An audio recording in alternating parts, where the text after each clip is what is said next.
This is Punch Drunk Philosophy.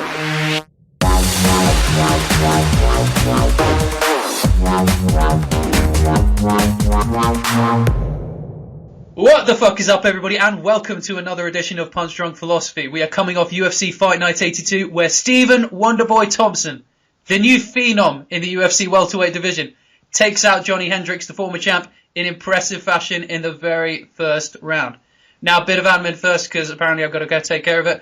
Like us on Facebook, Punch Drunk Philosophy. Follow us on that Twitter thing, at PD Philosophy is our handle. Like, subscribe, all that jazz. Anyways, joining me on the show this week, I'm your host, Adam Reel, and with me is good buddy, good friend, veteran Punch Drunk philosopher, former president of University of Nottingham Mixed Martial Arts Club, all-round good guy, 6'4", are you? Yeah, go with that. Do you have blonde hair? Yep, you have blonde hair. hair. It's occasionally brown. What's your blood type, Ben? Oh man, I tried to find this out the other day. I don't know it. Well, How do you not know your blood type? I don't know. Is that something I'm meant to know? My blood type? Yeah, you're 23, 24 now. I've got no idea. I thought it was in the back of my mind to call my parents and ask, but I've got no idea. Oh, okay. Well, okay. I really ruined the flow of that, didn't I? we failed to identify Ben's blood type. For the record, I'm O positive. Anyways, we'll go into the main event. Stephen Thompson. I called this. If you check out the preview podcast that we did in the week, yeah, I am very, very proud of this because so many people were really discounting Stephen Thompson's chances in this main event. They were making very fair points about the fact that there's been a lot of revisionist history when it comes to a lot of people's approach when they're talking about Johnny Hendricks. Because Johnny Hendricks arguably was on a 10-fight winning streak coming into this if you adjust the George St. Pierre and Robbie Lawler split decisions. But the technical deficit in this and the factors in the training camps that I pointed out proved to be very crucial. Johnny Hendricks spent his camp. He used this fight as an excuse to experiment with his conditioning. He used it to develop strongman training. He needed to find new ways to cut weight healthily. He wasn't focused. He did not take Stephen Thompson very seriously as a striker. And when you are dealing with one of the most elite kickboxers on the planet, you really got to take him fucking seriously. In terms of the technique in this fight, for those watching on YouTube, we will now cut to technical breakdown, which I'll be editing. For those listening on the podcast, I'm sorry, use your imagination. But to summarize some very, very flashy stuff we saw a lot of changing stances, a lot of very, very deceptive movement, very leading, goes to the body, goes to the head, all of that jazz, breaking up the timing, which was absolutely essential to obliterating Johnny Hendricks. Because it was an all-round obliteration when it came to the striking game. Ben, what were your impressions of this fight, and what do you make of Stephen Thompson's performance? Phenomenal. He was just incredible. You can clearly see the counter wrestling is really paying dividends. It was really great to watch from a technical standpoint. That it wasn't just because obviously Hendricks had been developing such great power. It seems like Thompson's been training really smart. And I saw a few videos. There was the stuff on the countdown that was sort of highlighting some of it, but there's some other videos of it's him sort of drilling his wrestling defense, and he's training really well for someone like Hendricks, and it seems like he's just practicing the same stuff, all those common positions you get in, and you can really see against someone, as elite as Hendricks, who's a phenomenal wrestler, and he did so well defensively. And yeah, his striking's phenomenal. When they call him a sniper, I think that he could really, really destroy this division. A lot of guys in it. I think he's a great matchup for some of them. But yeah, amazing performance. Yeah, you can't really fault it, can you? I mean, he was ridiculous. Yeah, it was an absolute other level domination. He was training with Chris Weidman, he was training with Ryan Hall, and this Canadian wrestler that I still can't remember the name of. The perfect training partners you can for developing that. In UFC 145 is his only loss, and that was down to wrestling-centric game plan of Matt Brown. And he's fixed that hole in his game, and he's been able to cope and counter with it very well for somebody as physically strong and gifted as Johnny Hendricks. Johnny Hendricks was only able to get one real exchange with the wrestling going, a bit of clinch up against the fence, one sort of takedown attempt, and Thompson's balance looked perfect, pitch perfect.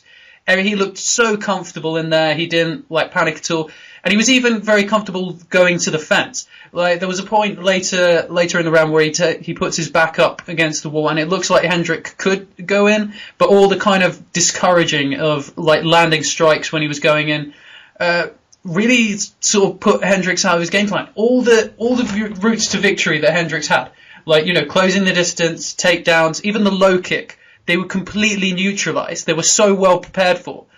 This was an amazing game plan from Stephen Thompson. And yeah, you say lay waste to the division. So firstly, do you think a title shot should come next? And thirdly, how do you think he fares against the top three, which being Robbie Lawler, Carlos Condit, Rory MacDonald?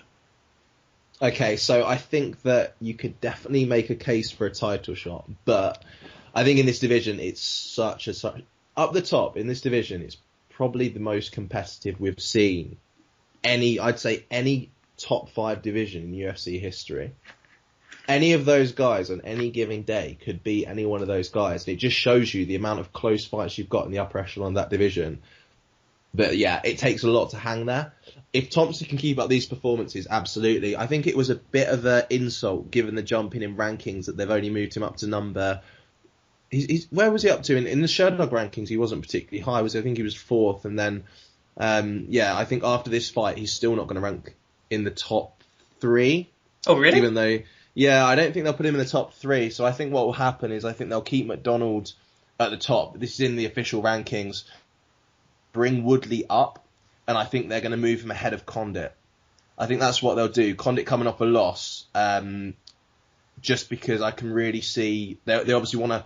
They're basically promoting all their options there. They're going to promote Woodley up there as well. So I'd like to see him against MacDonald. I think arguably that may well be his toughest fight. I think against Lawler will be very hittable against Thompson. I really do. I think MacDonald will be a tougher fight with the wrestling game plan he'll go in with. I think he'll be a bit smarter than Hendricks about it. And I think Woodley is a good matchup for Thompson. I'd like to see Thompson Condit. That would just be an insane fight. Oh, God, yes. That would just be one of the best fights. I just don't think that's going to happen unless, if Thompson loses his next fight. But yeah, I think given the way they have to give out title shots based on performances and based on, looking at who did Woodley really beat, Magny and Kim, do you know what I mean, to get there? Whereas you look at the other guys, I would definitely say you'd have to give him the title shot. He's just beaten the guy many consider to be the number 2, if not, like you were saying, 10-fight winning streak, arguably the best welterweight in the world. Not holding the belt, fair enough, but they were very close fights. One of the best guys in the world, and he's just destroyed him. Yeah, Woodley easily could have been holding the belt right now.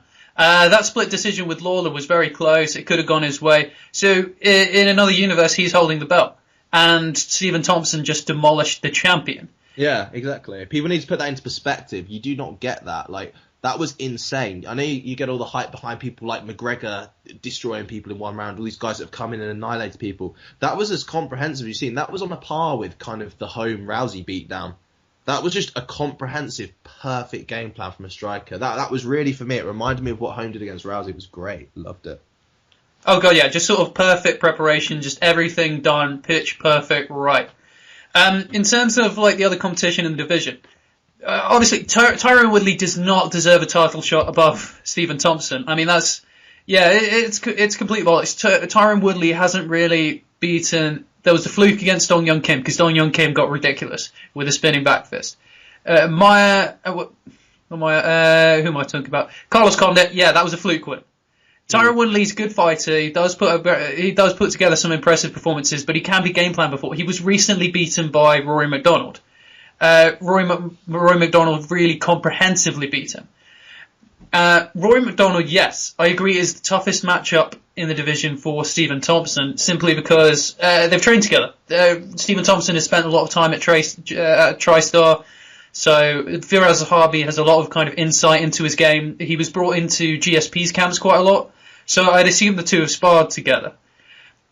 So that would be the difficult matchup from those points. But they're on different trajectories right now. Rory MacDonald needs to build himself back up. Stephen Thompson is right there. If it was up to me, I'd match Stephen Thompson up with Robbie Lawler right now, because I think that's the fight to make. the top three of the division: Robbie Lawler, Rory McDonald, Carlos Condit. They're the top three, and they've got the best minds in the game behind them. Robbie Lawler has ATT, Rory McDonald has Firas Zahabi and TriStar. Carlos Condit obviously has Jackson Winklejohn. In terms of the game plan against Stephen Thompson,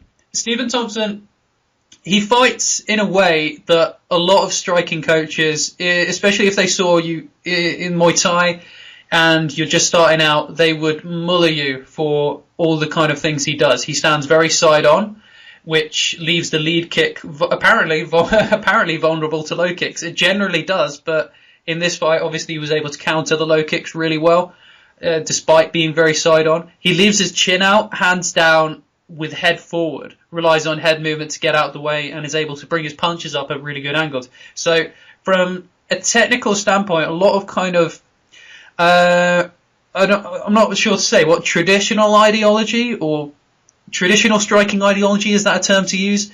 Just those kind of like basic things, like those big mistakes that most people taught, he's using them as assets. Now, I'm not smart enough to work out a game plan against Stephen Thompson.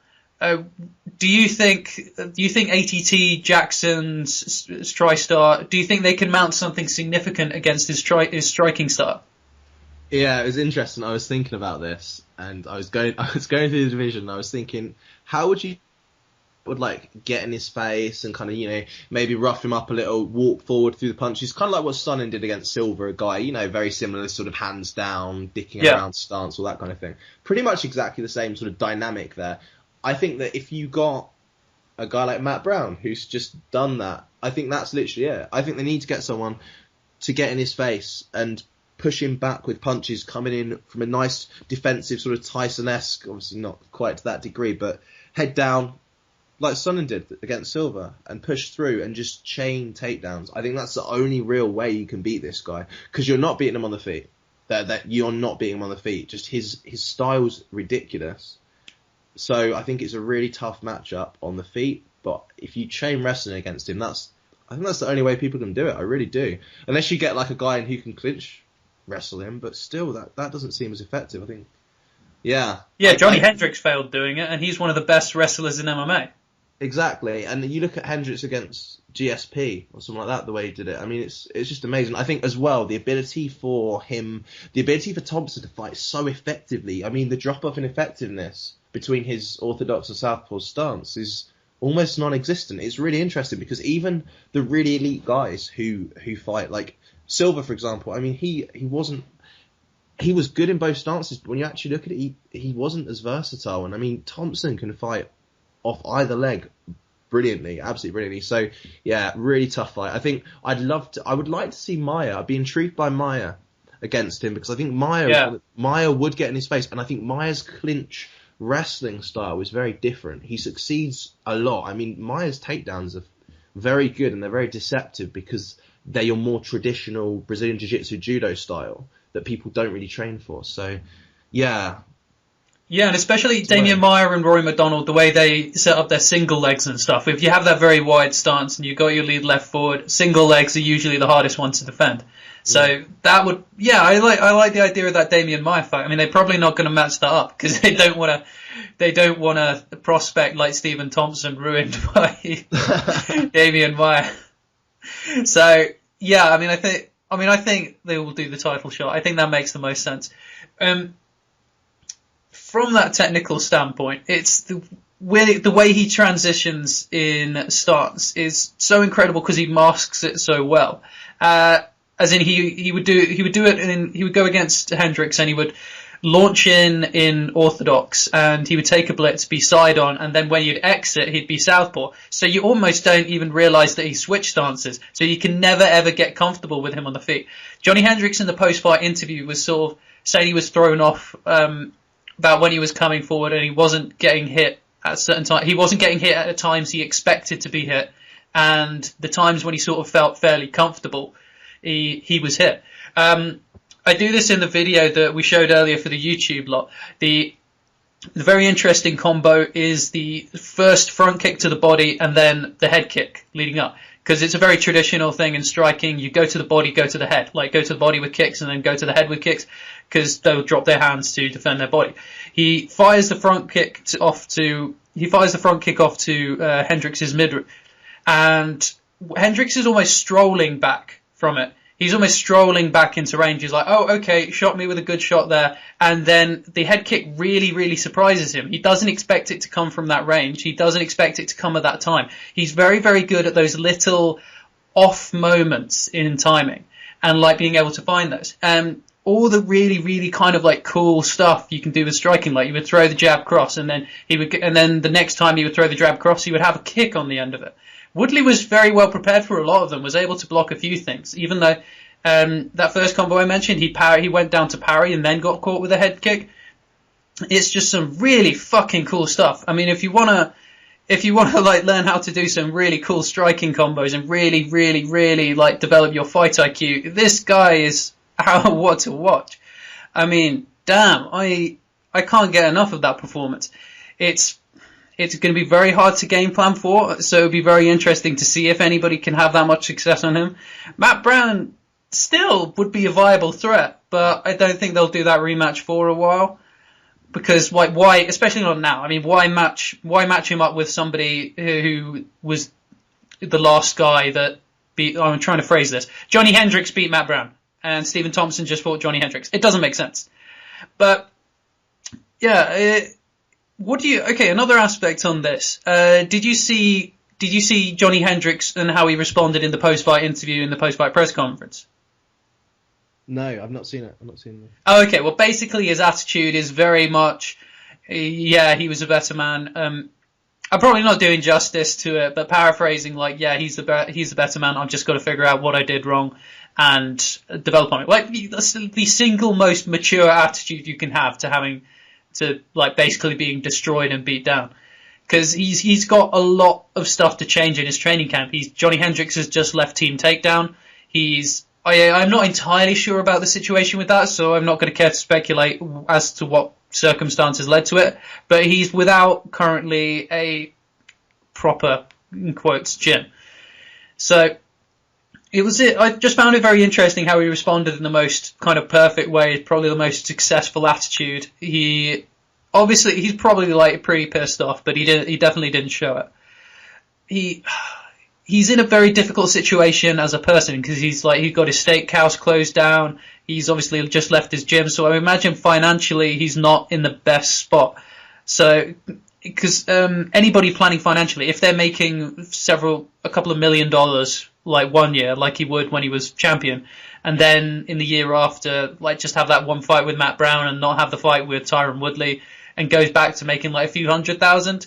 Like that's going to put a dent in your financials because he probably bought some more expensive shit when he was champ, like banking on that. So, yeah, I expect Johnny Hendricks to get back in there as soon as possible. Hopefully, he's worked on a lot of stuff. I don't doubt Johnny Hendricks isn't finished by any means. He's still going to be in the Fulton division. This was more Stephen Thompson being absolutely awesome than it was Hendricks being really bad. Hendricks just had nothing for him. Hendricks is still very, very, very good. Stephen Thompson is just better. What do you think of Johnny Hendricks in his career from now, Ben? I would. Could they give him Condit?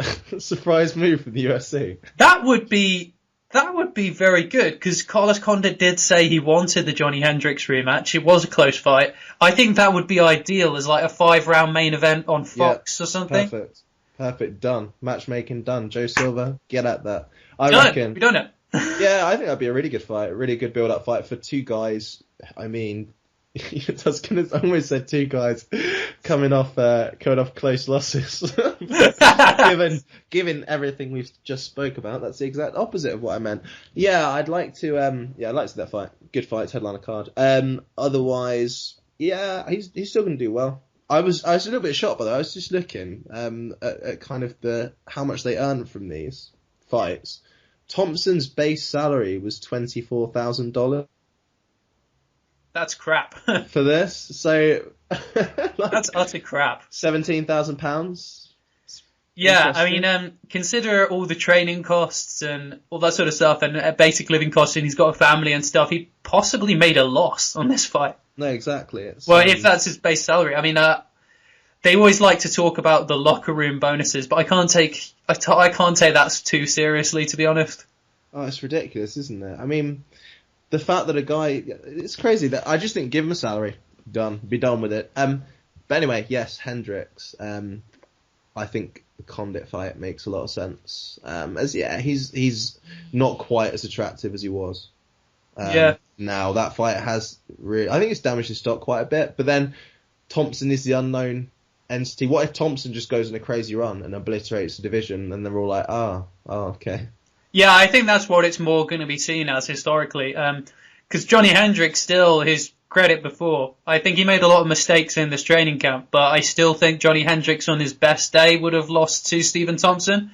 So, yeah, it's a rough one. He's probably going to get the maybe Rory McDonald.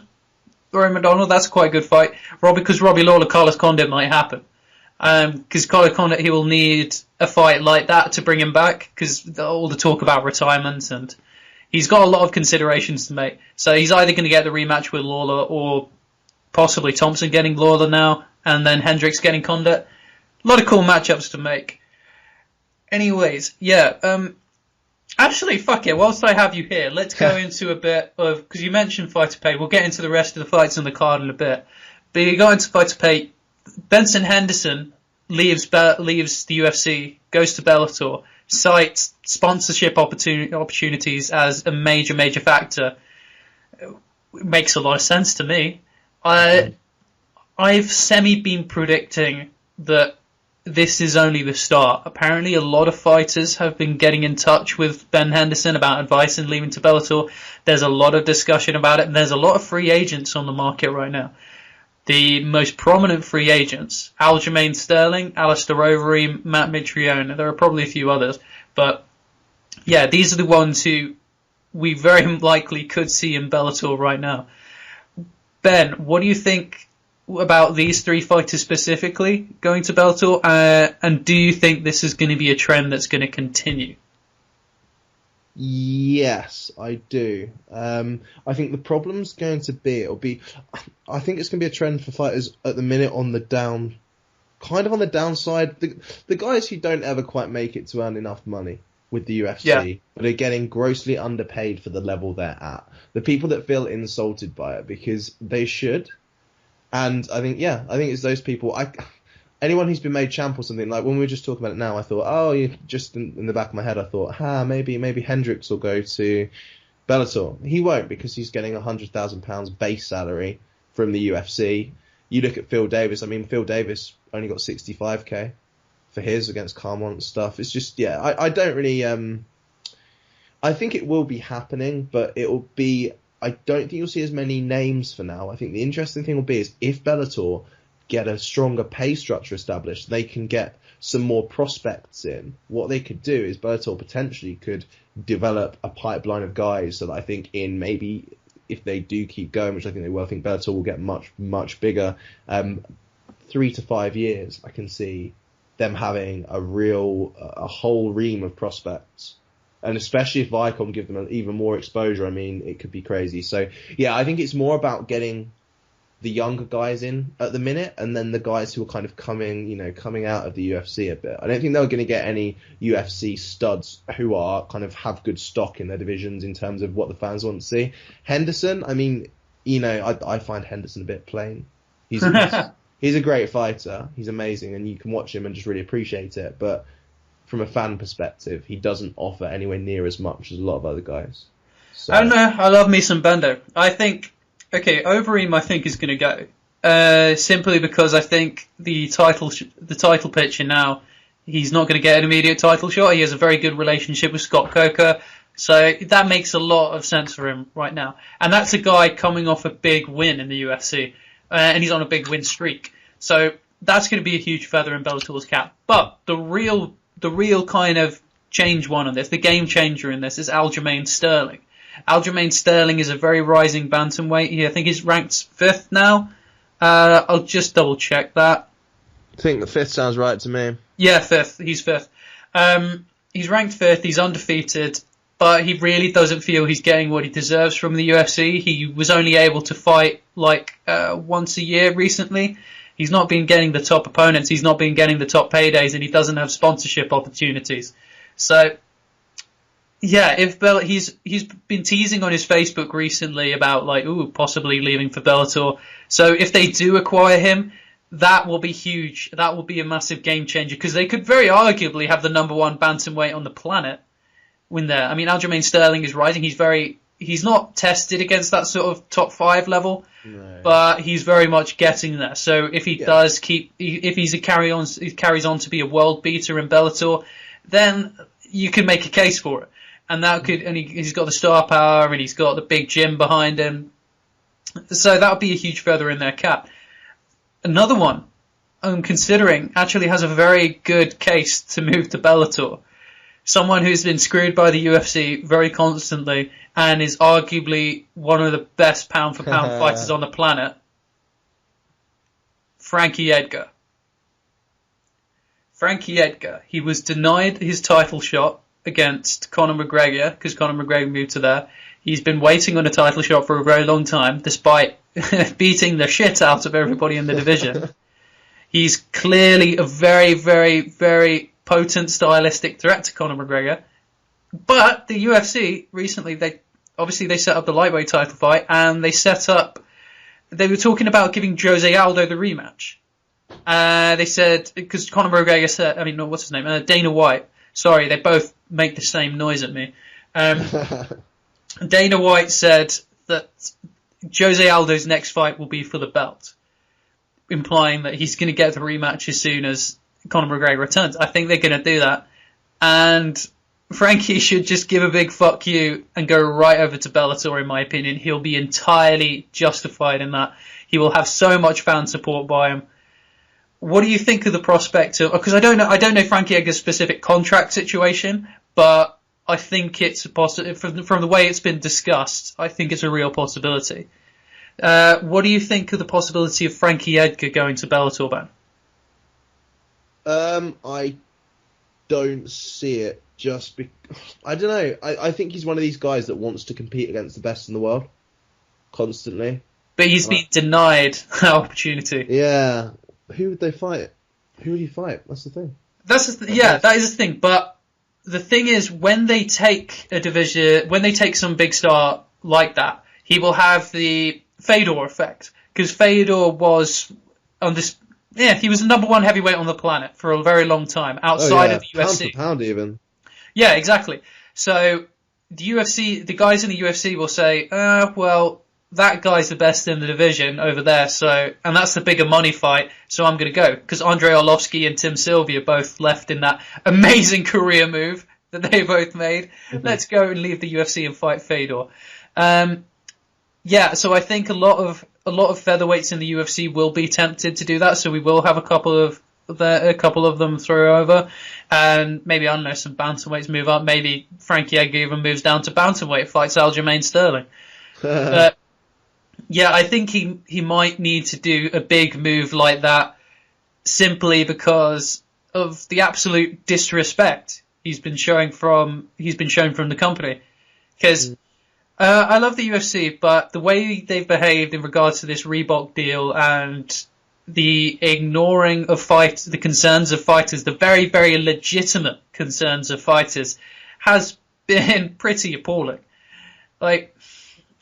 Don't believe any of the bullshit of you get paid what you're worth or anything like that. It's no. This is, some people get paid a lot for very unmeritocratic reasons, let's just say, and they don't get to decide what everybody else is worth. Fighters are worth a lot, and it's not just your megastars that make the organization. It's everybody makes the organization. It's all the top 15, all the outside of the top 15, the prospects. Having that kind of quality on all the cards in all of the organization, in which you bring your stars up, in which you bring your contenders up, that's what makes an organization. And the absolute disrespect to the Edwin Figueroas of the world is fucking appalling. Yeah. a lot of. Did you see the Russian fighter who said he made a loss on those last UFC fights? Oh my god, yeah. Yeah, we're getting a lot of fighters who are actually making losses. And guys who've been in the UFC, they have that little bit of star power, they have that little bit of name recognition, and when they announce, I'm leaving for Bellator, then they've got a storyline, they've got some controversy about them, they've got some fan interest in them. It's like, oh, this guy left Bellator. And obviously there's the Donald Cerrone thing. Donald Cerrone, he would be an interesting one if he took off and left. And I think it'd be entirely justified, because the shit Reebok pulled on him, like, fucking cunt. Very funny. Yeah, they'll go. More will go. Be interesting. Cerrone would just be ultimate, wouldn't he? That'd be full bad boy. Like, yeah, fuck this. That would be interesting. Did you see his like post about Nike and how great his Nike shoes are? Oh my god, yeah. Yeah, apparently Jackson's camp, if you look down at a lot of them have just been posting lots of Nike stuff and how great look at me in my new Nike gear. Oh my god, it's so funny. Yeah, it'll be it's going to be interesting to see what happens. I want to see. I'm trying to think. Yeah, I think Frankie might go. I just don't know. I think they're going to. He's obviously going to want to fight the best guys. And I know who they could give him. Why don't they give him Eddie Alvarez? Oh wait, no. Because like, who are they going to give him? There were some good guys in there that had real names, but Frankie Edgar. He's far too good to be fighting that competition. It'll just knock him down a peg. Everyone will be thinking, oh, Frankie Edgar's just lost it. And he's 34 now. He's going to be 35 this year. Well, I don't think so. I think his stock is at his absolute highest because of the Chad Mendes. And if you look on Frankie Edgar's Facebook page, there are a lot of comments encouraging him to go to Bellator. That's what I think. As in, like, I think most people know that Frankie Edgar's getting really fucking screwed over. So I think most fans would greet the news of Frankie Edgar leaving for Bellator, because he could fight a lightweight as well. They have a fairly good lightweight division. They have Will Brooks, they have Michael Chandler, so he could get something going. And the featherweight division is okay in Bellator. I mean, it's not obviously the best in the world, but it's quite good. So he's got fights there. He's got fights. So, and they can pay him, which will be a major thing. The Reebok deal. Overall, I think it'll go down as one of the worst corporate blunders in sports history, and the UFC's handling of it has been pretty atrocious. I love that unanimous across the board, fans hate this shit. We all hate the Reebok deal. We all know it's shit. Yet, so we can't believe the UFC's transformed since the Reebok deal. The candor that we used to get from Dana White, like, he used to have the scrums. Cool at the post-fight press conference. He can't do that now, and yeah, he just seems a whole lot less honest as a head honcho. Do you think that as well, Ben?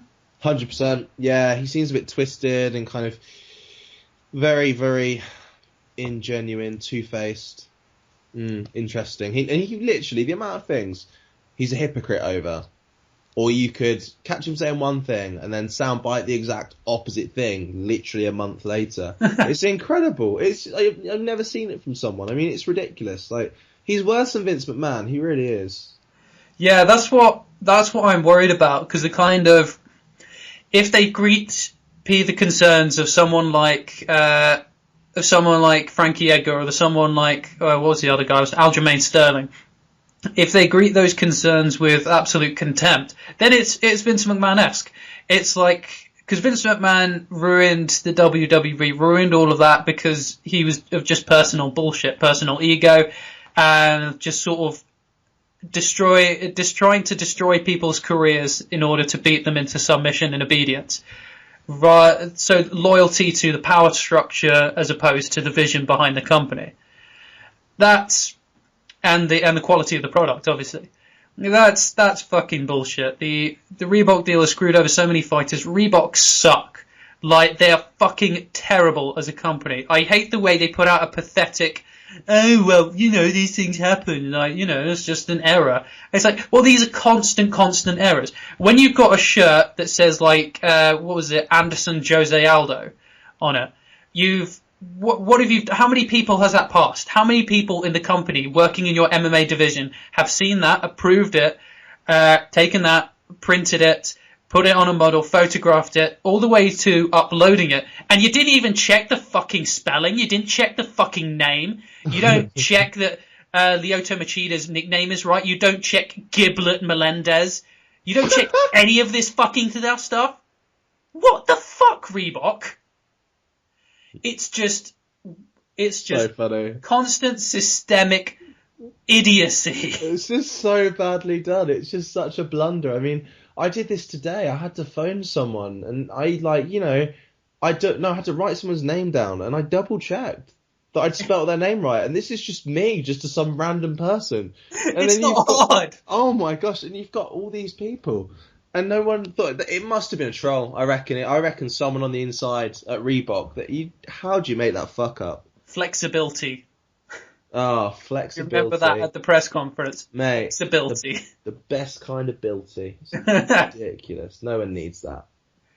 Yeah, just the Reebok deal's so bad and the kits are so shit. They're ridiculous. They're like, what they look like, primary school sports day kits. They're just running around, dressed up in bright colours. It's absolutely awful. And it was the weirdest kind of... It looked like a kind of scene from, like, Zoolander, if Zoolander was done as a horror movie. And you've got this, like, futuristic kind of, like, guys just walking down the runway with these stupid kits on, looking all glitzy, and then posing, doing some mean faces, and then running... Oh, it was so funny. And then you've got McGregor, Team Ireland, like, just comes in his green one, like, look at me. It's, oh my God. So funny. It was, honestly, it was awful. It was probably the campest possible way to do it. It was absolute hilarity. Here's an interesting one for you. What about Sterling versus McDonald at bantamweight? Sterling McDonald at bantamweight, yeah, I like that fight. But yeah, we'll obviously have to see if his contract issues are resolved. I think they will be in the next few days. In the next few days, I think this will be a real tell. Aljamain Sterling, if he signs and re-signs with the UFC and fights someone like that, then I guess there's more hope. If he leaves, then I think it's going to turn into an exodus. I think in every division we're going to see multiple top 15s jump ship. A lot of guys are choosing to fight out their contract. I'm really surprised Nate Diaz is still around. Like the Diaz brothers in general. How the fuck have they not gone to Bellator yet? It's incredible, isn't it? They're the perfect two to do it as well. I think they must see... I think secretly they like the UFC. I think, to be honest, I think it's the press conferences. I think at Bellator they wouldn't get the same level of media obligations, so they're just like, yeah, whatever, we'll leave it. It's yeah, because Scott Coker's worked with Nick Diaz before very favourably, so yeah, it's a weird one. We even may see that, because if they acquire Nick Diaz, if they acquire Nate Diaz, if they acquire all these, Bellator are going to be fucking killing it. They're already doing very well because on Spike TV they are able to capture a massive audience that are really shut out by UFC. I mean, a lot of people, if they turn on fights, they don't know the fucking difference. It's fights, you know? We might get a generation of people coming up soon who train Bellator, you know? It's so true, isn't it? Yeah. No, they're killing it. They're doing so well. Imagine Diaz Daily 2 headliner card. Oh, God, yeah. Oh, it's great. Bellator are doing very well. I'm actually excited. I mean, I think Mike Chiapata, he described Kimbo Slice versus Ken Shamrock as MMA's version of Sharknado, which I loved as a comparison. And they do put on these fights. So, like, is it wrong? I am so fucking excited for Dada 5000 versus Kimbo Slice. Mate, they kill it. They put on Transformers fights. That's what they do. They're like the Michael Bay of the MMA world. They don't. It's like quality. I don't give a shit. You're gonna come at me. Come check this out because it's. You're gonna come see it anyway. You love this shit. You know it. I think they should make them dress up. They should like make them. They make one dress up as a tortoise, one as a hare, or try and get some... there's so much they could do with that shit. Give it some proper theatrics. Well, they've already dabbled in that with the, obviously the showdown between Tito Ortiz and Stephen Bonner. It was embarrassing. It was ridiculous. But see, Bellator have been able to move past that, and now they are looking like such a credible threat to the UFC now.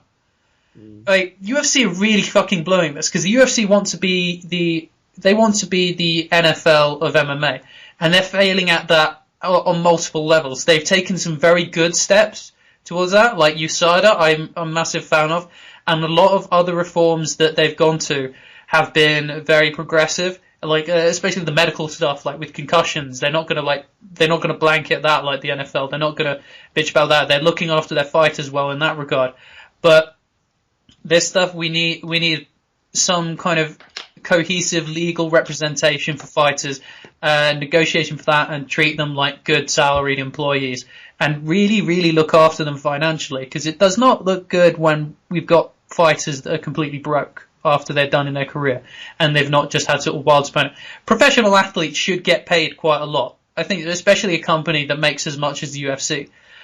The most pathetic excuse they gave to you earlier, we were talking about the Cowboy Cerrone fine, and then they said, well, the NFL fined players for wearing stuff on their uniform. It's like, yeah, but the NFL those players have salaries. They make a lot of money. A lot of NFL players, like if they choose to wear like something like I don't know, like a cancer awareness thing or something like that, they'll get fined and they'll think, like, yeah, no, the fine's not that much. I can take it. I get paid quite a lot. The NFL players obviously have. Is it an association they have or a union or?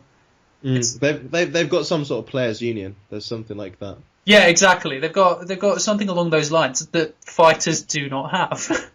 Fighters literally have no leverage and no legal representation. The only asset they have, and obviously with like the antitrust lawsuit, like the only thing they have is the power of the market, which is obviously like competition, like somebody out there to offer them more money, to offer them a better deal, so they can bargain with the UFC. So you're like, hey, if you're not going to offer me a good deal, I'm going to go to these guys.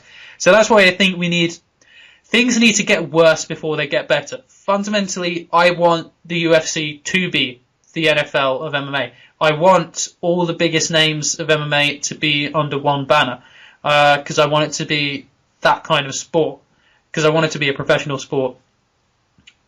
But for now, because of the way the UFC is acting, I think we need more people to go to Bellator to trigger this conversation, to trigger action being taken, to trigger change.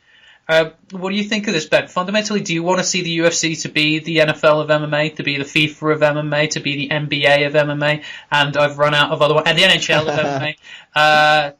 I don't know any other ones, but that sort of thing. Or yeah. Cool. So I think it's interesting. I think the really interesting thing, all of these sports, so your footballs, your basketballs, everything like that.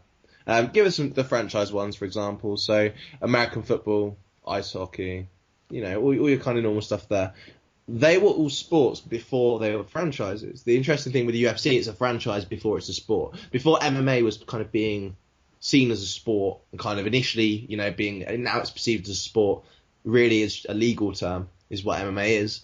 And you had that, but you already had the UFC behind it. So everyone was immediately thinking UFC. So UFC was kind of an extension of MMA, which really the UFC is just one banner. The interesting thing is it's incredibly difficult to change perception of that. So I think that the UFC is going to be perceived as it, but because MMA hasn't really been seen as a sport, I see a lot of confusion in people. It's really interesting. But yeah, I think they're going to struggle because they were a franchise first. It wasn't a sport. Yeah. Interesting. I just can't. The growth is very interesting, like particularly when a lot of people are saying, mixed martial arts will get big in the UK, and now you've got Conor McGregor making it big in Ireland, stuff like this. It's not really that big. I mean, people watch it here. It's not a particularly big thing compared to where it is in the States, but then it just seems to have stagnated a bit. I don't know. Yeah, it is a weird one. I think the organisation as well that they're going to have a lot of competition with will be ONE FC. Well, ONE Championship, sorry. Because ONE Championship, they're going to be the ones, if we're talking about long term down the line, ONE Championship, they're going to be the ones who are going to be able to break into India. They're going to be the ones to be able to break into China and access these large populations. So in years, I see them being a more relevant promotion, but it's interesting in the US to have this competitor and see how it develops, especially with the antitrust lawsuit in place. Anyways, let's move on. Let's move on. Let's talk about the other fights on the card for a bit. because this is technically a review show.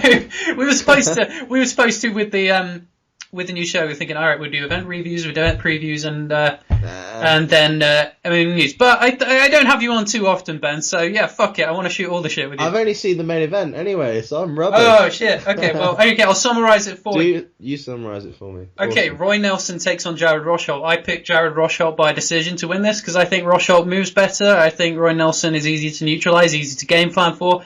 I was semi-right. I mean, Rosholt was able to move a bit early. He was able to tag him a couple of times, move in and out. Rosholt looked so down and depressed all the time. Somebody needs to get him like some cocaine and a lot of hookers and just really like boost his confidence and like take him on like a really good night out and like it's like, yeah, you the man, Rosholt, you the Rush. Because now he's supposed to be a very good wrestler. He has no confidence in his wrestling. Like it's like. There was a really sad moment in the third round when it's sort of like you could hear almost the negotiation with him in his corner because he's down arguably 2 rounds to Roy Nelson, who's somehow winning by doing like close to fuck all. And you can see the conversation like his corner screaming, take down, take down, take down. Rosholt was like, no, it's not going to work. My takedowns are crap. Take down, no, it's not going to. And then he goes to this really kind of crap single leg that Nelson is able to, and then he's just got the attitude of like, yeah, I told you it wouldn't work, and it's like, dude, you're very good. Just fight well, you know, just fight well. He's at Team Takedown, man. I need to research a bit more about Team Takedown because Johnny Hendricks has left, so I don't know what the state of the camp is at the moment. Whether there's some issues there, whether the coaches there aren't that high quality, but yeah, Rosholt Nelson, another one who could go to Bellator because I'm surprised he hasn't already because he's very anti-UFC and I assume he likes money. But yeah, Nelson, he's got a win now. Kudos. But I still think he's very, very past it. Sadly, old fan favourite, but past it. And Rosholt really didn't prove that he can compete in the top level. Next fight, OSP Fejao. Another really bad fight. I love OSP, but he broke his foot early in this. He broke his foot early and then wasn't able to do that much. Fejao should be fucking cut from the UFC. Fejao should not have a job. Like that fight was practically a Bob Sapp, in my opinion. He did not want to win. None of his choices in the fight reflected someone who wanted to win in the slightest.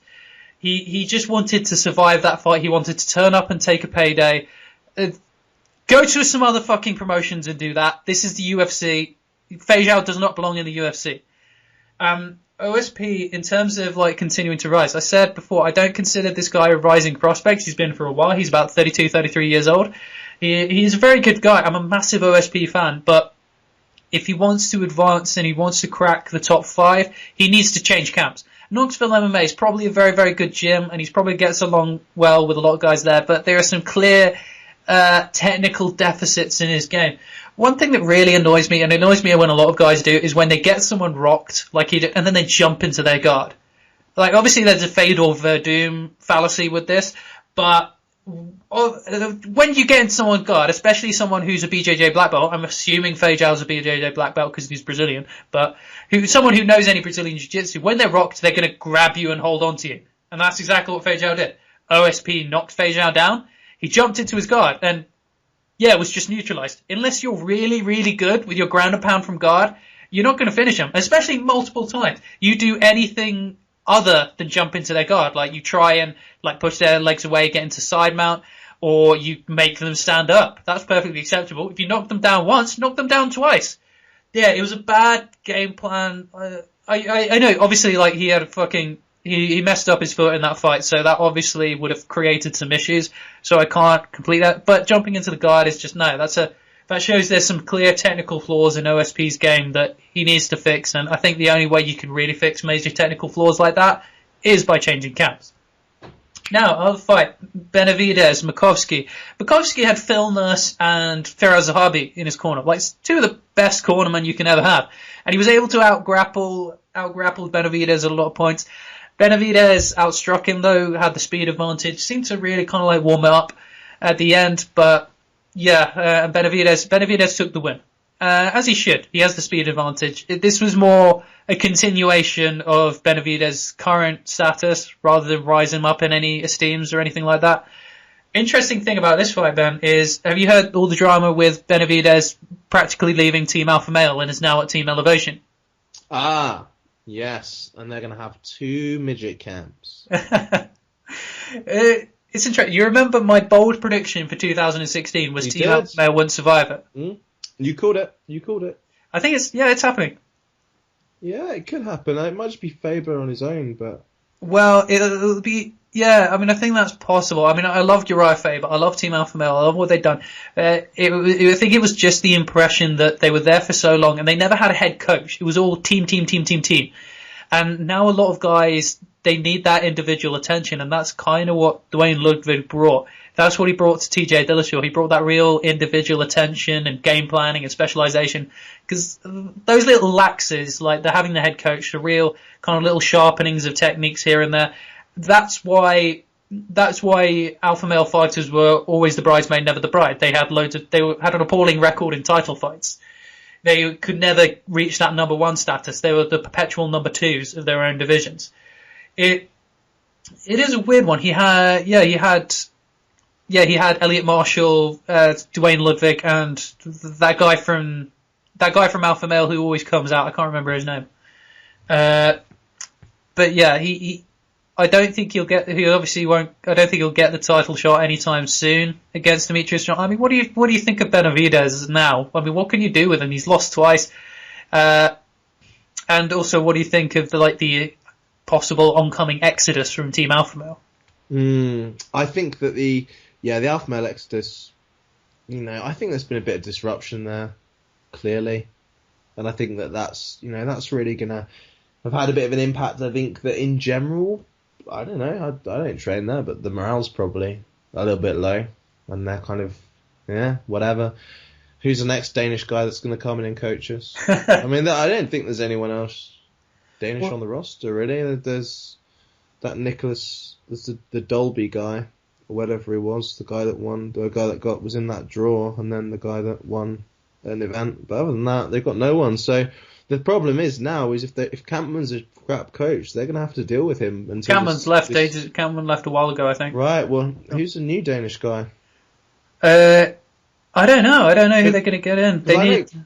I'm just wondering, have they got a coach? I don't think they've got. I think they've got Master Ton. I think they've got Uriah Faber as sort of like a team leader. I'm not sure who their actual kind of like head coach is right now. I don't think they've got a permanent one because they would have made an announcement of it like they did with Dwayne Ludwig. Because Dwayne Ludwig for that camp was massive. They changed, and all of a sudden, like especially Chad Mendes was so noticeable. He was knocking motherfuckers out left and right. Joseph Benavidez, he sharpened up. The only one who didn't show that much kind of like tangible improvement in their striking was Uriah Faber himself. I mean, say what you like. I mean, we've all heard the personal beef and the personal and the business beef, and Dwayne Ludwig is obviously a very weird and a very troubled guy that will probably be very difficult to work with. But that doesn't mean he can't fucking coach. That doesn't mean he can't fucking coach. And I think to a lot of fighters, that's their career, that's their...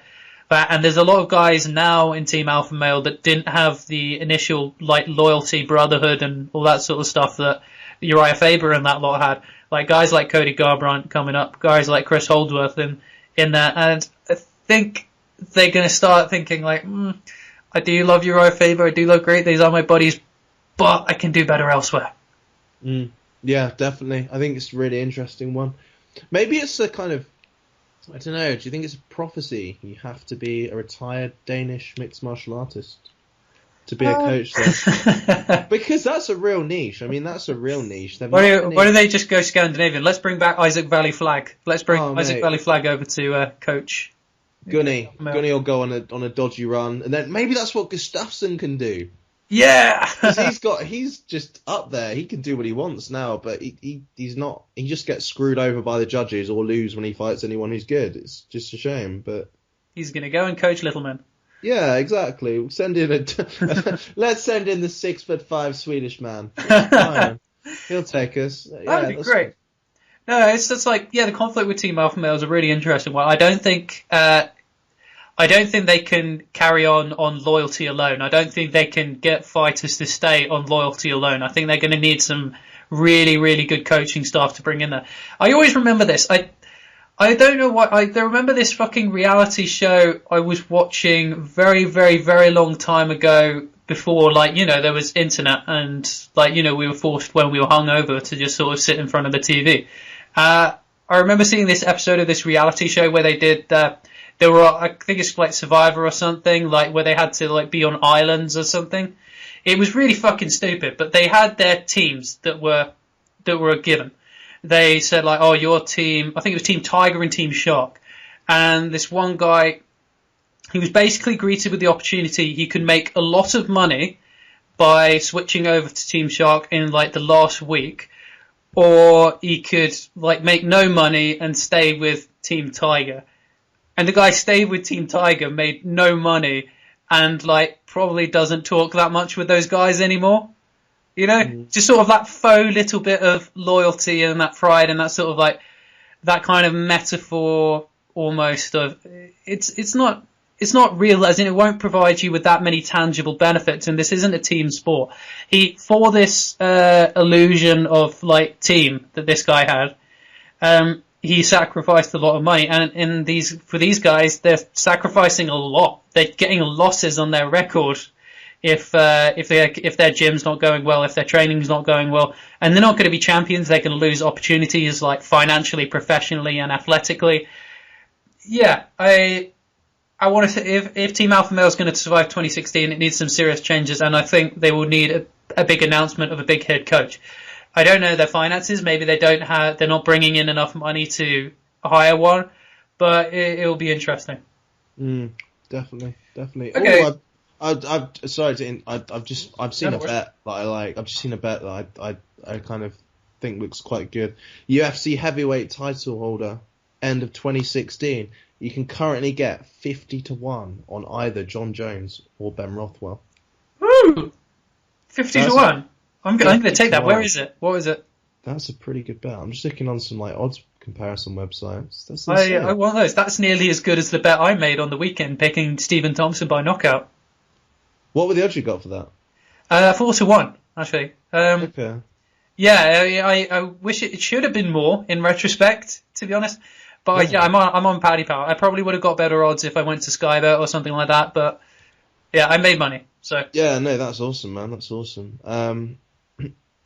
These were the odds. Okay, let's see. Do you know what I've done? I'm looking at old odds. I got excited about that. I was gonna put money on both of them. But the John Jones odds won't have gone down dramatically. Like, what happens if Jones literally just wants this fight at light heavyweight? Because he very feasibly could. He's been bulking up a lot. He wants one fight to just get his title back, and then he vacates. Well, he said 3 fights. He wants a light heavyweight, but I can see an opportunity open up. Oh, what if he doesn't? What if he's not feeling it? Because those guys get injured all the time as well. Like, what if the whole Stipe thing? You know, when he was saying I'd fight for the title. What if Jones just thinks, do you know what? I want a title shot, because they'd probably just have to give it to him. Oh yeah. It could so easily happen. It's like the contendership at heavyweight is a mess. So anything opens up, and they want one, and that's a big fight. So I see it's a very, very likely possibility. Speaking of John Jones. Nice segue. Before we go into, like, the rest of the fights, John Jones recently, the fight was announced with Daniel Cormier for April 23rd, something like that. April, yeah, it's on UFC 197. But John Jones getting into a little bit of legal trouble again. He was driving without a license. He gets caught. Is he trying to sabotage himself? When the first thing that went through my mind when I saw this was I remembered Junie Browning on The Ultimate Fighter. Junie Browning, he almost looked like he was trying to get himself kicked off the show because he wants to act like he would have won the tournament anyway, but he was just too badass for it, so they kicked him out. That looked like it was his attitude. I'm almost wondering if John Jones has lost the confidence to beat Daniel Cormier and stay at the top of the division. So he's maybe subconsciously, maybe consciously trying to sabotage himself. So he's got a reason outside of I got beat to not fight for the title and not go on the octagon. Yeah, sorry about that. Yeah, so I don't know. What do you think of that? Do you think there's an element of self-sabotage in John Jones's behaviour?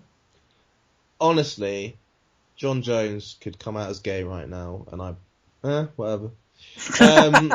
Yeah, he could just he just does what he wants, isn't he? Yeah, there is. I think he's, it's so funny because he tries to come across as he comes across as really cocky now, but he tried to come across as he tried to be a nice guy. He's one of those few people who tries to be a nice guy, but just comes across as a prick. He comes across as so irritating that you just don't want any of that. So, yeah, definitely self-sabotage. I don't think he realises he's doing it sometime, and the fact that he's really good at something doesn't help him put that into perspective at all, because he's so up his own arse, which he rightfully should be, because he's an amazing fighter. Yeah, bizarre. Very bizarre. Yeah, he's not learned his lesson. I think that's quite apparent. 25-1, we can get John Jones at, by the way. Oh, that's all right. I might throw a tenner on it. Which is pretty good. 14-1 for Rothwell. Ooh, okay. Yeah, it's a shame it's not 100-1 now. That would have been a good bet to grab on. Yeah, link me to that. I'll definitely get on it. Now, yeah, but John Jones, I don't think he's learned his lesson at all. I think he's still got all the kind of key immaturities in him. The big thing that really, really pissed me off in this whole situation is how fucking self-absorbed he was about all of it. He acts like all of this has just been, a trying test for him. I'm under so many misfortunes right now. Thank you everybody for helping me get through this. It's been so troublesome for me. It's not fucking about you, John. You got coked up and probably drunk and drove into a pregnant woman, broke her arm, nearly made her miscarry. You ran off like a fucking pussy, and then you run back, get some cash, don't check on her, don't give a fuck. And when it's reported, all you can give a shit about is, oh no, I'm getting in trouble. You don't give a shit about her. You don't give a shit about anybody else. You've not publicly apologized to her or the people you've hurt because of it. It's not about you.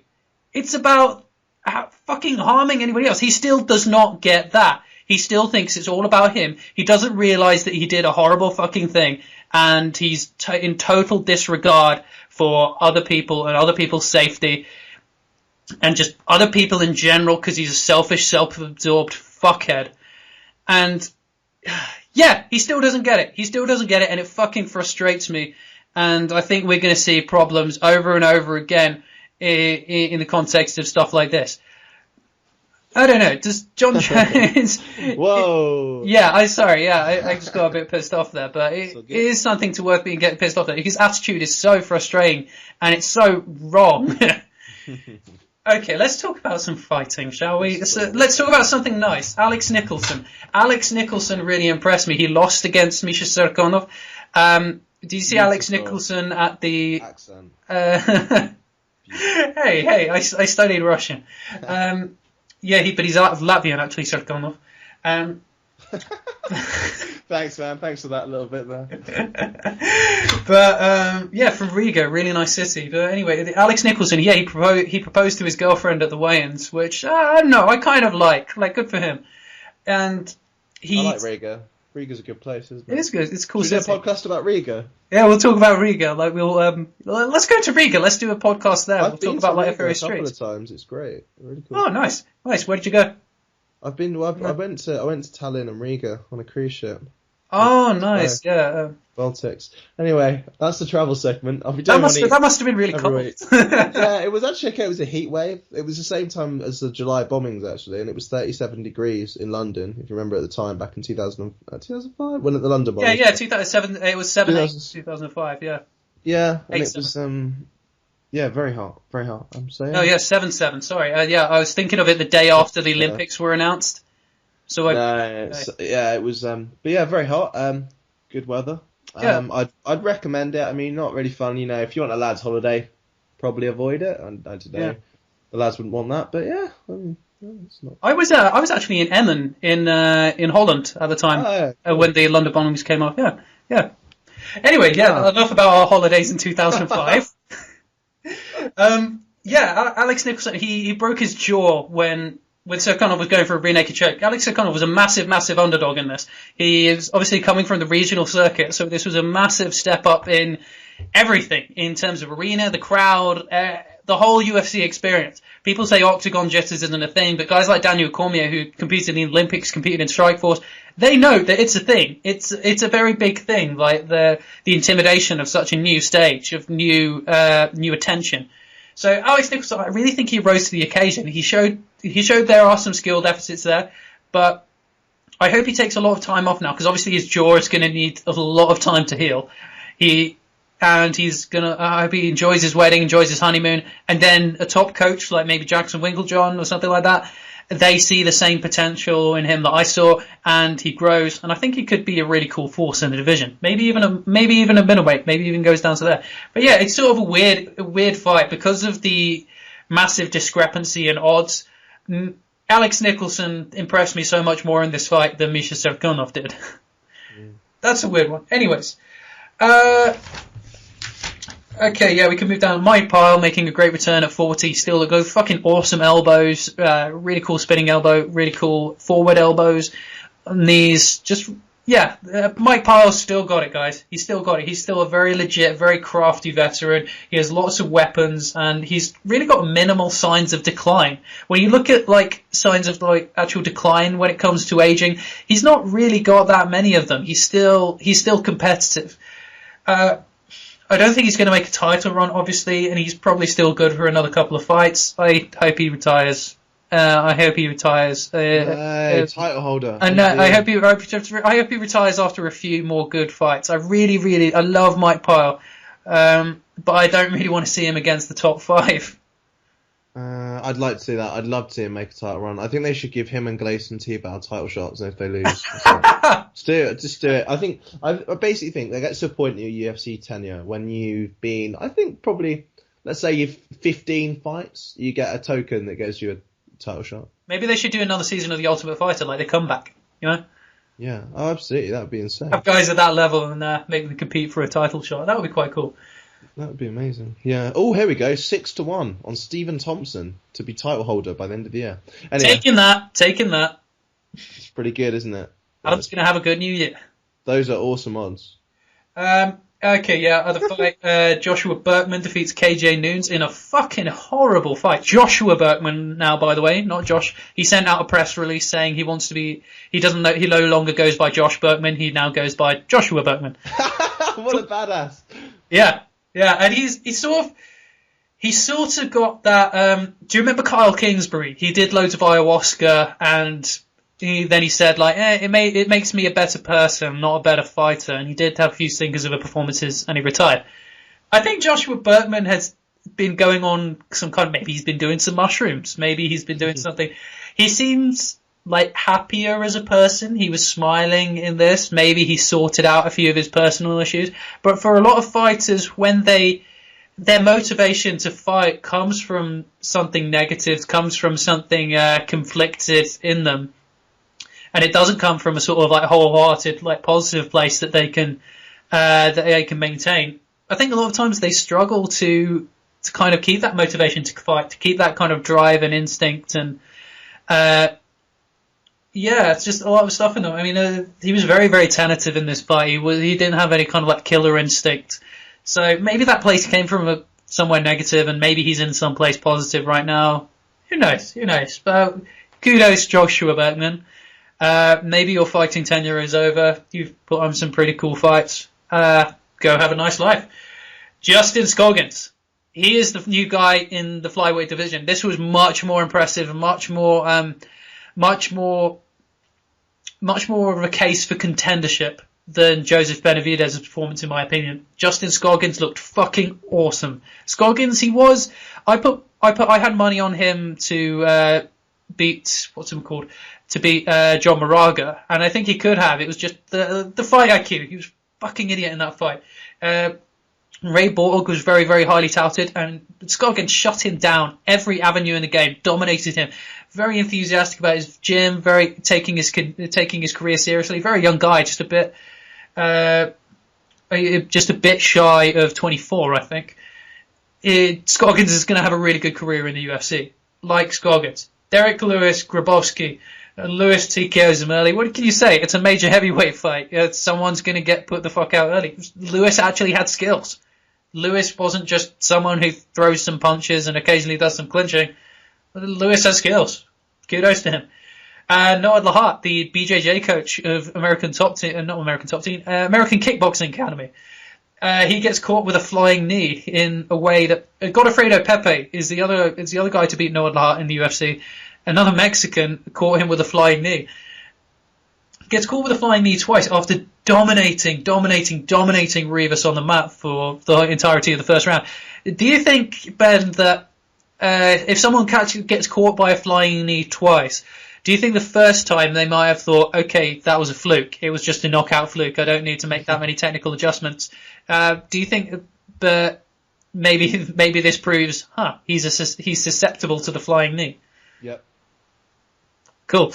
I absolutely do. I think depending on the guy fighting, particularly if they don't move too well off the center line, you can have some real success in attacks, just more linear attacks. So yeah, absolutely. Yeah, this was. I think both cases were counter to a takedown, as in the way he sort of he's changing levels for a takedown. He goes down into the knee. This was an all-out KTFO. This was brutal. Yeah, you see it against a lot of. It's much more common at sort of a lower level when you see guys who, wrestlers, guys who just that's all they can do, and they may level change, but they're very flat-footed and very little lateral movement. And yeah, those linear attacks. Boom! Boom! The first fight of the night, we'll go into Gul Jackson in a second. Artem Lobov, Ultimate Fighter prospect, comes up very, very short to Alex White. I don't think this was a case of Lobov looking particularly all that bad. I mean, he looked bad in the fight, but I think it was more of a case of Alex White improved dramatically. Lobov was underestimating him considerably, talking about how padded Alex White's record is. White looked fucking good. Looked very sharp. Lobov was just not prepared for it. He was not prepared for it on any level. Alex White, he's got a very interesting history. He spent some time homeless. He worked in McDonald's, really shit job. So a guy who really deserves to win, and I hope he moves up in the division. Now, quite a bit of a spectacle on Fight Pass. Mickey Gall, a 1-0 guy who was found on a reality show done by the UFC, fights an MMA journalist in the UFC to fight a professional wrestler on what may be the biggest card of all time in MMA. In your third professional fight, Mickey Gall fights in Mickey Gall's third professional fight. He is going to fight on the main card of the biggest MMA event in history, UFC 200. That's kind of nuts, don't you think? It's insane. Yeah, it's insane. The way he did it was so smart. It was just so smart. I mean, yeah, phenomenal, absolutely phenomenal. It's going to be a weird as shit fight, isn't it? Oh yeah. I mean, it's sort of Gul Jackson. I mean, it's sort of what you expect to happen. It looks like a fight that a very good guy on the regional circuit would win. Gall is very good. I love the guy. I love his attitude. Things perfect. Go get paid, man. Go get fucking paid. This is the best job you can do. And CM Punk obviously came in the ring. I'll ask you about your opinion on the whole CM Punk situation, but I sort of felt a little bit guilty at first at how much I was enjoying the whole situation. But outside of the slippery slope argument, as in if CM Punk gets to fight in the UFC, are they going to bring in Brad Pitt or Jason Statham? Is he going to fight in the UFC? Outside of that slippery slope, which if they do it too often could really cause problems, I just kind of enjoy this. I kind of enjoy the experiment. I'm excited to see CM Punk fight because it's just going to be a weird thing, It's just going to be a weird, bizarre, interesting experiment in MMA. It's we'll see what happens when a professional wrestler trains under Duke Rufus and fights a very competent MMA guy. So, what's your stance on the whole CM Punk situation, Ben? Yeah, I think it's. I don't know. I've not really seen him fight, so. The situation itself, yeah. I mean, yeah. I don't really think he can. He can't really. I was thinking in my head of kind of not the ethics, but is it right? Should he be able to demand to fight at 200? No, maybe. but he's going to anyway. Yeah, I don't know. It's interesting. I'd like to. Yeah, I can't really don't really have much of a take on it because I've never seen him fight. I think that as a guy coming from WWE, having watched him on there, like, I didn't even really like him in the WWE. So yeah, I don't didn't think really you're care. entitled to. He was a heel. He was a straight edge heel, you know. Yeah, really boring. Made to piss people off. So yeah, no, it'll be interesting, but CM Punk for me doesn't carry as much weight as loads of other WWE stars. I mean, come on, I'd much rather see Kane or The Undertaker come in. Like, can you imagine? I don't want to see The Undertaker doing anything athletic anymore. That guy is for abuse. I want to see that, or I want to see who else I'd like to see where you can't get. Who would a good guy be? The Dudley Boys. Bring back the Dudley Boys and get them to face the Hardy Boys in a gauntlet tournament. Something like that. Just make it interesting. I think one interesting take on this is Luke Thomas. He described the CM Punk situation as Celebrity Make-A-Wish Foundation. I don't knock CM Punk for taking this opportunity at all. Because if I would say fuck it, I would fight in the UFC if they give me someone I can beat. I mean, who would turn down that opportunity? So kudos to him for that. It's just I mean, all of it is really the slippery slope fallacy of, not necessarily fallacy, I mean, it's like, do we want to keep doing this? Is this going to become a thing? It can't really become a thing. Like, it can't, but I don't know. We're gonna tolerate it anyway, aren't we, Ben? We're gonna tolerate it anyway. That's the way it's gonna go. But yeah, the UFC irritate me. They really do. But they do put on some kick-ass fights. They do put on some kick-ass fights. That is true. On that note of positivity, you got anything else to shout out to the good people, to the good person who's currently listening to the show, Ben? The good person. I hope it's people. I know it is people. I was just trying to make it more personal, you know? Like, you know, the individual listener listening to us. I've ruined that. Yeah. I mean, of course it is people. There's lots, but you, the individual listening to us, we care about you individually and want to develop this, like, you know, almost personal relationship with you as your people on this internet podcast. Completely lost the word there. I was going quite well. Anyway, sorry, Ben, what do you want to say to people/person? I want to say, you make sure you enjoy tomorrow, because tomorrow is going to be the best day of your life. And if you don't seize it by the horns, then you never quite know where the bull might take you. This is Punch Drunk Philosophy.